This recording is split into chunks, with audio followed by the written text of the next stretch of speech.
दक्ष police news, पहिले खाकी मग बाकी। नाशिक रोड परिसरातील वारंवार खंडित होणारा वीज पुरवठा, तक्रार निवारण व्यवस्थेतील त्रुटी, बंद असलेले संपर्क क्रमांक तसंच नागरिकांना होत असलेल्या विविध समस्यांबाबत आम्ही नाशिक रोडकर कृती समिती यांच्या वतीनं महावितरण नाशिक परिमंडळाचे मुख्य अभियंता सुंदर लटपटे यांची भेट घेऊन सविस्तर चर्चा करण्यात आली। यावेळी विविध मागण्यांचे निवेदन सादर करण्यात आलं। पहिल्याच पावसात नाशिक तसंच नाशिक रोड परिसरातील अनेक भागांमध्ये दिवसभर वीज पुरवठा खंडित राहिल्यामुळे नागरिक, व्यापारी, विद्यार्थी, उद्योजक तसंच ज्येष्ठ नागरिकांना मोठ्या मनस्तापाला सामोरं जावं लागलंय। 1 महिन्याचं वीज बिल थकल्यास तात्काळ कारवाई करणाऱ्या महावितरणनं नागरिकांना तासनतास अंधारात ठेवणं ही गंभीर बाब असल्याचं प्रतिनिधींनी यावेळी निदर्शनास आणून दिलंय। तसंच वीज पुरवठा खंडित झाल्यानंतर तक्रार नोंदवण्यासाठी नागरिकांनी संपर्क साधला असता अनेक वेळा दूरध्वनी क्रमांक बंद असल्याचं आढळून आलंय किंवा कोणताही प्रतिसाद मिळाला नाही। त्यामुळे ग्राहक वर्गामध्ये प्रचंड असंतोष निर्माण झाला असून तक्रार निवारणासाठी सक्षम व 24/7 कॉल सेंटर उभारण्याची मागणी यावेळी करण्यात आली। निवेदनामध्ये पावसाळ्यापूर्वी वीज यंत्रणेची देखभाल, दोषग्रस्त उपकरणांची दुरुस्ती, वारंवार बिघाड होणाऱ्या भागांवर कायमस्वरूपी उपाययोजना, वीज पुरवठा खंडित झाल्यास तात्काळ माहिती देण्यासाठी प्रभावी यंत्रणा तसंच सुरळीत व अखंडित वीज पुरवठा सुनिश्चित करण्याची मागणी करण्यात आली आहे। यावेळी मुख्य अभियंता सुंदर लटपटे यांनी समस्यांची दखल घेत आवश्यक ती कारवाई करण्याचं आश्वासन दिलंय।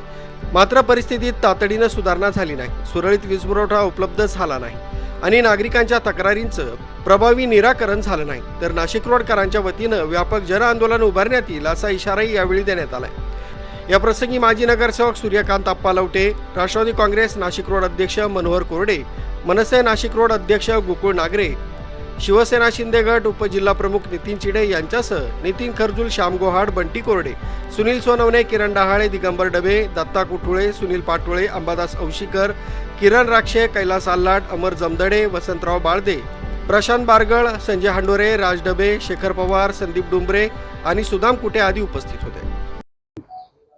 नाशिक रोड परिसरातील सर्व सामाजिक कार्यकर्ते, त्याचबरोबर सर्व राजकीय पक्षाचे पदाधिकारी, कृती समितीच्या वतीनं नाशिक रोड परिसरातील 6-6, 8-8 घंटे लाईट विभाग, विद्युत विभाग बंद असल्यामुळे घराघरात लाईटी नाही। नाशिक रोड परिसरामध्ये पूर्ण रात्र अंधारात लोकांनी काढली आणि अशा या परिस्थितीमध्ये वितरण विभागाचा धिक्कार करण्यासाठी आम्ही या सर्व ठिकाणी सर्वपक्षीय पदाधिकारी उपस्थित झालो आहोत।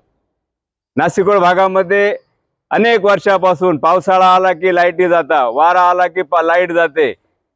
शहरामध्ये अनेक ठिकाणी खड्डे करून ठेवलेले आहेत, त्या खड्ड्यांमुळे अंधार असल्यामुळे लोक अपघात होतात।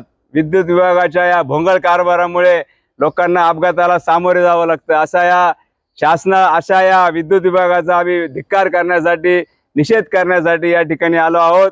नाशिक रोड विभागातील सर्व पक्षीय, शिवसेना पक्ष असेल, राष्ट्रवादी काँग्रेस असेल, या सर्व कृती समितीच्या वतीनं आम्ही धिक्कार करून या परिसरातील शिवजन्मोत्सव समिती असेल, नवनाथ ग्रुप असेल, या सर्वांच्या वतीनं MSEBचा, महाराष्ट्र राज्य विद्युत विभागाचा धिक्कार करून यापुढे विद्युत विभागातून आम्हाला सहकार्य झालं नाही किंवा वादळ वाऱ्याच्या दिवसामध्ये जर लाईटी गेल्या, अनेक तास लाईटी गेल्या, तर पुढच्या काळामध्ये मोठ्या प्रकारचं आंदोलन केल्याशिवाय आम्ही राहणार नाही, असं या विभागाचा धिक्कार करून आम्ही सर्व नागरिकांच्या वतीनं संताप व्यक्त करत आहोत।